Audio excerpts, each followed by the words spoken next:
So I said, bad weather. It's just a bit of rain, dear. Oh, good times. Oh, hi there. I didn't see you come in there. Look, it's very cold on. We got the fire on. Grab a cup of hot cocoa there, a little bit of rum in it. Don't worry about it. We'd like to welcome you to a special edition of the podcast, the New Dad Games of the Year Awards. Across the industry, you'll see gaming awards handed out. But what does that mean for a dad with little ones and a dad with little time? It's a different sort of gaming reality we have, and accordingly we thought it only fitting to give us father gamers their own set of awards.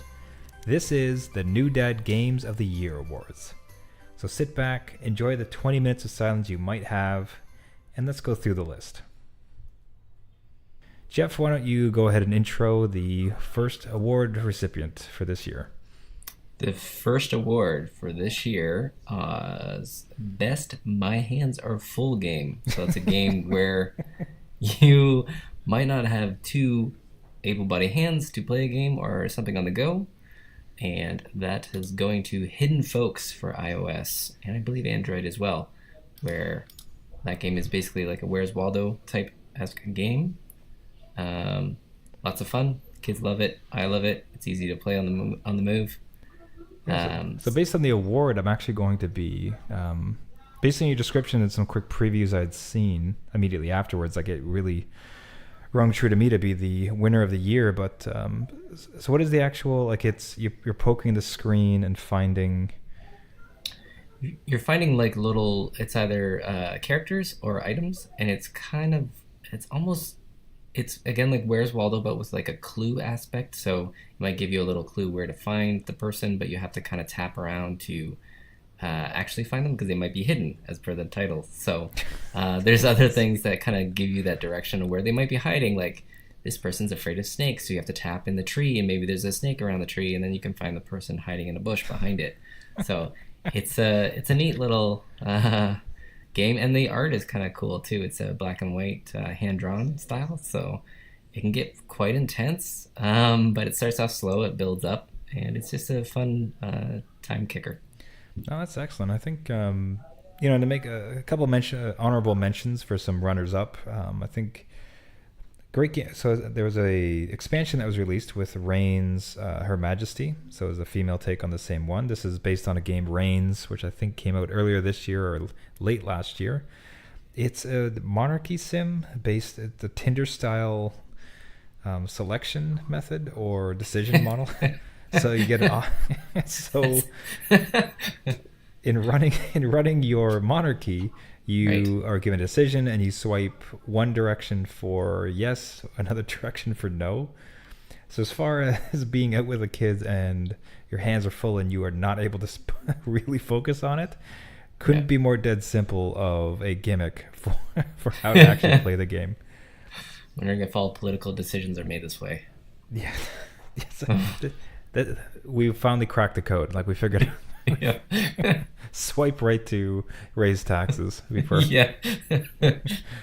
And otherwise, I'd give a pitch for Hearthstone, which I was able to play quick little sessions while I was encumbered with a new infant this year. Yeah. So certainly had my hands full and was able to play a couple of those. But Hidden Folks. Excellent choice for this one for Best My Hands Are Full game. Now, actually, you want to drive us along onto the second award for the year? Okay, the second award is the Mom or Spouse Friendly Game of the Year. And this year's winner is Until Dawn. Which sounds so cute and so just a real romantic... Yep. Simple game for couples. If you could, but if you might lay out the case for how Until Dawn is the mom/partner friendly game for the year. It might be, it might sound a little intense, but with PS Plus, that's why it's included this year, is I got it free. We tried it out. I tried it out with my wife, and it ended up being like a choose your own adventure. It has a horror element to it, but deciding people's fates has never been so easy. Um, Well, I mean, it's no swipe left or right, but that's fine. no, it's pretty close. So it was kind of a cool story to experience together, and we're in the process of recording reactions on the Until Dawn story mode. So it was a good back and forth on. You had conversations about certain decisions. So Until Dawn was a great spouse friendly game to play. Highly recommend. I'd love to see the arguments too. It's like, no, just kill it. I'm like, why would you Yeah, kill no, it? just she's gonna turn on you. Just do her in. That's it. Let it go. She had her chance. A couple of runner-ups for the mom partner friendly game of the year. We had That's You, the PlayStation Link Yep. title. So being able to use your phone with your partner or any number of friends to be able to hook up to the TV. Just a real low barrier to entry, simple to understand title, which Yep. really makes it a viable choice for this one.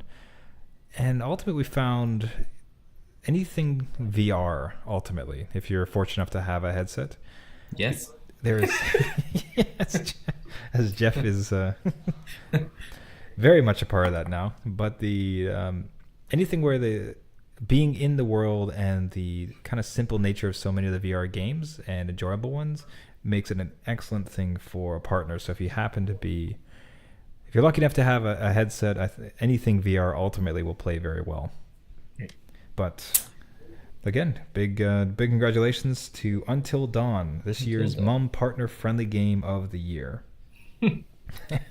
So, so nice segue with a little bit of VR. The most puke-inducing VR game. Yes.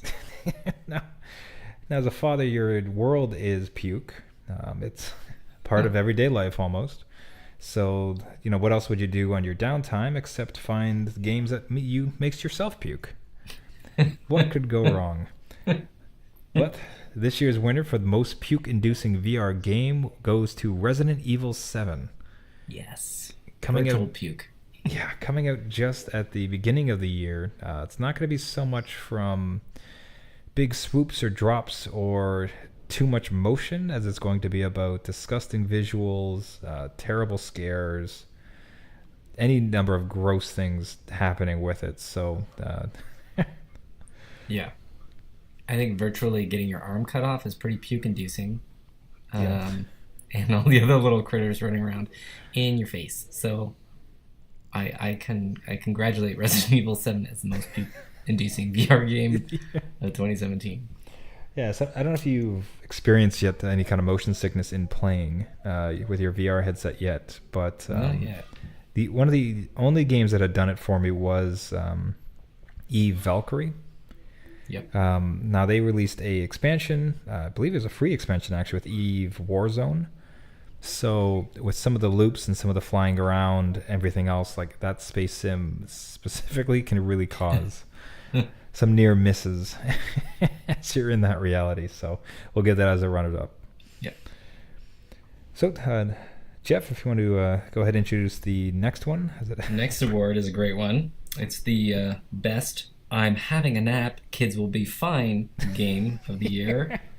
So this is a game where you can just put on the TV, have the kids kind of go at it, and you can maybe leave the room, have a little cat nap, and trust that they will be okay with a game that doesn't incite any violence between them. This year, with great luck, we've had Just Dance 2017. That is so fascinating to me, because it's just like you'd swear that like a rogue arm is going to go flying and just start World War III. But you're saying that this one kept the peace long enough for naps, if I understand. Long enough, yes. Long enough for naps. You do have to get they have to be choreographed. So if they're doing the dance correctly, they will not hit each other. But it's pretty like a plain Jane game. Everything's a censored song, so there's no like iffy lyrics or anything. And it just kind of flows from one song to the next. So it can be a never-ending story for them, and they just dance away. And then by the time your nap is done, or whatever it is you're doing, they're kind of tired from dancing all day, so they might have a nap. Who knows? Yeah. The 2-for-1. Yeah, maybe you get that. You get that double score somehow. Yeah. So hats off to Just Dance. The honorable mention here, obviously, anytime a Pokemon game comes out, it has the ability to just absolutely enthrall young game players, and cutesy, fun, excellent game for younger gamers. And with Pokemon Ultra Sun, Ultra Moon coming out this year, Yep.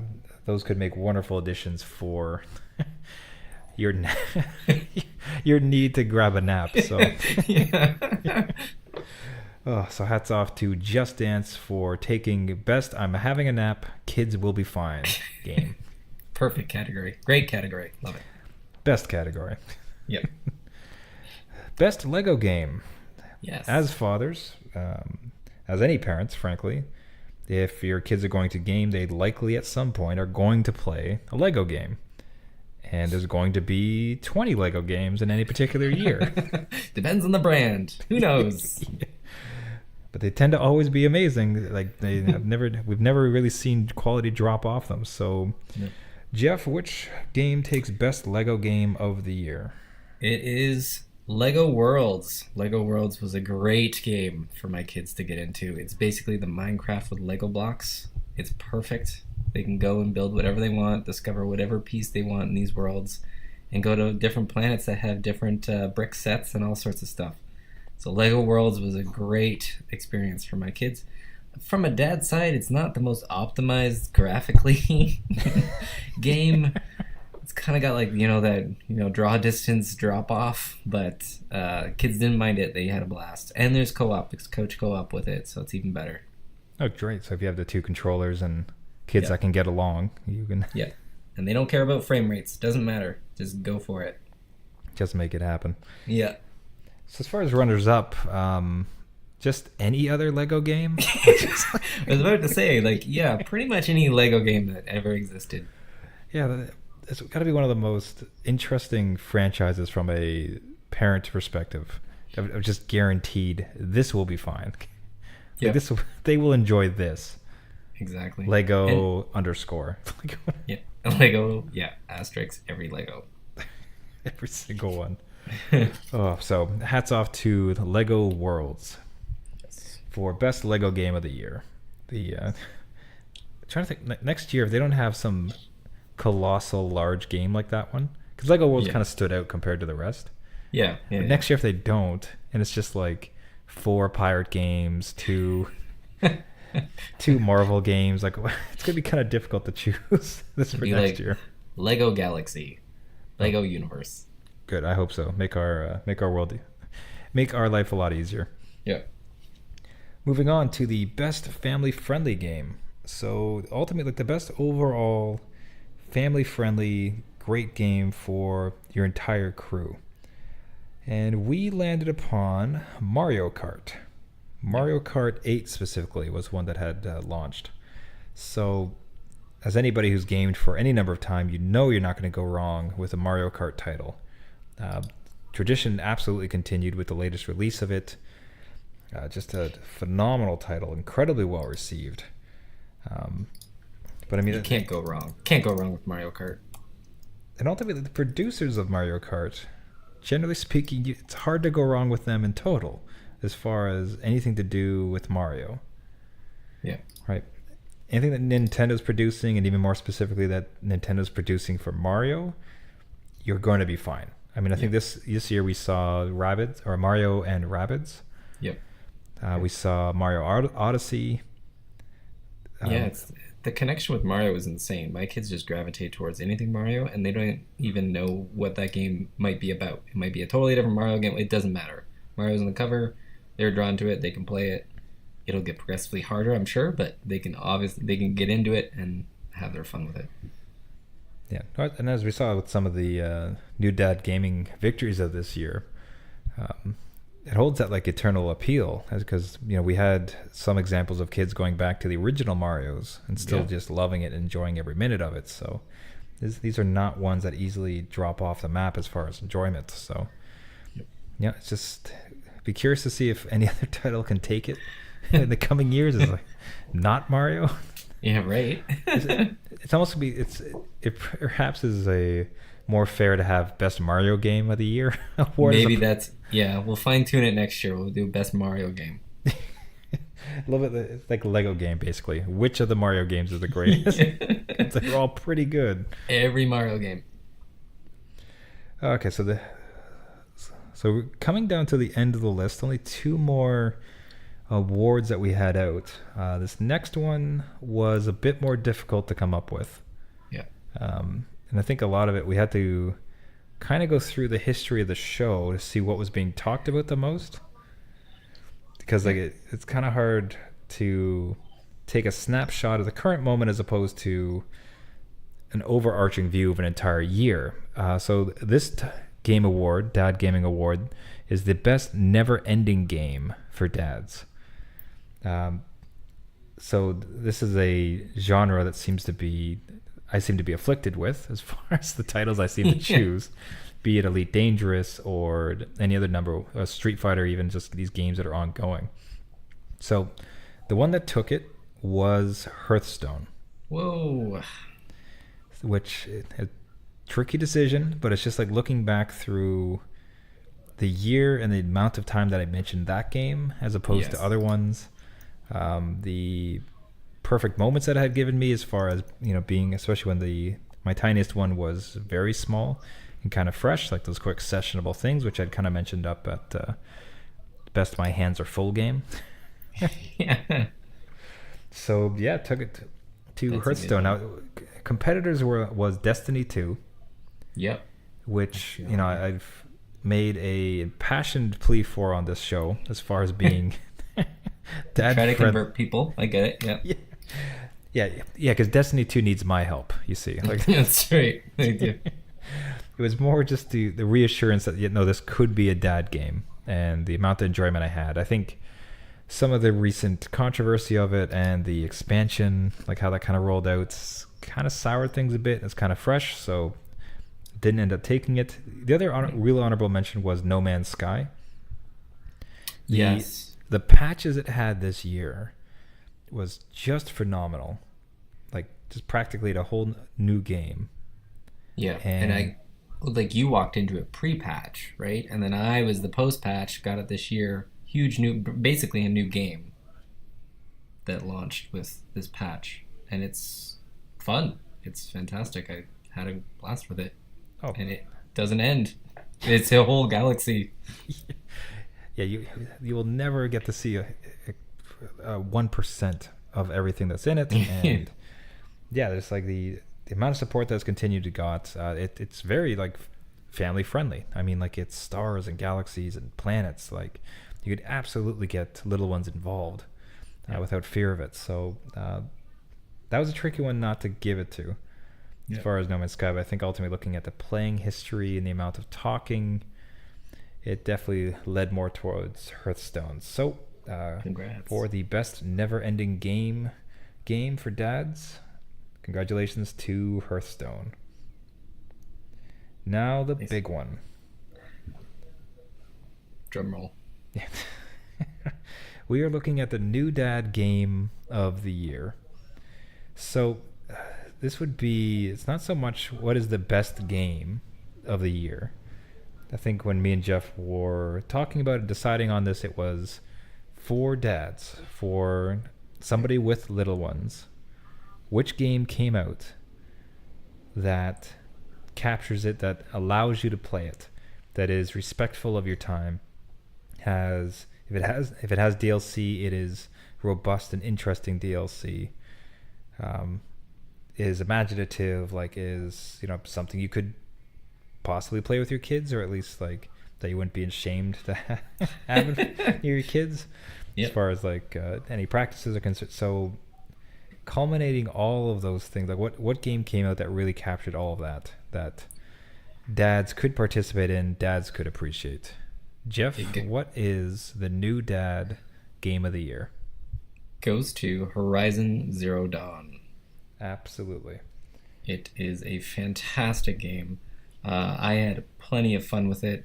Again, imaginative, robot dinosaurs. Your kids are interested in it. It's a beautiful world. Everything in it is just off the charts amazing. Graphically, gameplay wise, it's something that's fresh and new, and had like you could it was a time suck. You could go into it, you could stop at any time, and just explore these places and these new maps, either by yourself or with your kids. Didn't really matter, and it was just a fantastic game with it. A fantastic DLC. The Frozen Wilds is beyond anything I expected for the price point that they put out, and just again a graphically amazing, beautiful game, and heroine that had this new character that kind of showed strength and introduced something a little bit different with kind of the indigenous Aboriginal vibe to it too. So it was a fantastic game. Highly recommend. New Dad Game of the Year, Horizon Zero Dawn. Yeah, absolutely. I mean, like, man, the heroine part, like, that's an excellent point. I mean, it's like she's not a princess. She's not being saved. She's just a incredibly resourceful, intelligent, capable female lead with depth and intrigue and interest. Like what a great character to have within that. The DLC, I think, especially too, played a big part in our decision. Not so much that like any game that has a DLC gives it extra points. It's more that if it has DLC, does the studio respect the people playing? Yeah, does it add to the game, or is it something that you felt that was missing and they've just kind of patched in? I'm not mentioning names, Final Fantasy 15, but if it's something that's beyond or more of a great game, and that is Frozen Wilds is one to definitely pick up. Yeah, so it just shows, like, because I think, like, in many ways what it comes down to with fathers and gaming, like, you just kind of need that respect with such limited time, with such, in some ways, like, limited resources. I mean, you got little ones to take care of. Yep. Like, receiving that respect from a studio, like feeling respected from these folks who are making the games, be it, again, with your time or your money or your sensibilities and any number of things. Like, I think it goes a long way. That's probably one of the biggest virtues of a father who games. So what the studio did with this title was new IP, great heroine, excellent DLC. Game itself was just stunning and fantastic. So very clear winner. Honestly, there was not a lot of debate about this. No, it was a good one. Yeah, that was a clean decision. Yeah, I think the Never Ending Game had more yeah, that was a controversial one, conversations than the Game of the Year one. I think that really just stuck out in both of our minds. Yeah. So congratulations, New Dad Game of the Year, Horizon Zero Dawn. Woo! All in all, an interesting year in gaming. I think so, yeah. It seemed like so many things started to get pushed online. I think it started to feel like we were going to be stuck in an online, always updating type of nonsense gaming world, but with a number of single player titles that came out, it was there to give us hope. We saw VR really start to shine. Like, it really became more than just an experiment. From previous companies, it started to get these incredible experiences as developers figured it out. Yeah. We saw some great pushback to some very shady, lousy practices from certain companies with regards to gaming and loot boxes and a whole bunch of nonsense we saw. Yeah. Which hopefully sets an interesting tone for the next year. We'll have to see. Yeah, we will. That will be an interesting part of what more they put out, whether or not that mechanic is included. Yeah, if it's continues to be the bane of our existence, or it kind of starts to go away. But that was the year. I think as much as there might have been some trips, I think ultimately it was a year for the positive. And I can't speak for yourself, Jeff, but I'm pretty excited for the next year.